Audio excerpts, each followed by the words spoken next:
tá fheachtas ar bun faoi láthair Gaelcholáiste 2468 ach tíagur ghlaicse chó fada sin le fheachtas a bhhaú do bhanscoil an seo sa phríomhchathair. Tá sé ina scanal deanta na fearinge rud eile a léam amachú le linn sialré an rialtas dearnach ó dheas hí titim. Nes titim trí fin céad do fáisiad ag freastal ar Gaelscoilne. Tá sin ina scanal all-mhór agus ina chús naire den stad.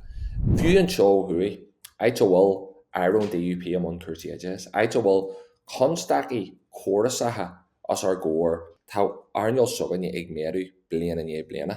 Cén dóibh fin spéir gur féidir le a bhhailite bheith fíor ó dheasnúir tá lán cuachta acu. Agus darnaia loran siad go hoscailte tá stadas na Gaeilge sa bhainach loran siad a le go siad ar son na Gaeilge ba cór gur teacht ag ahanana le páiste ar bhaile Gaeilge ón níoscail go dtí an bhanscoil ar a léad.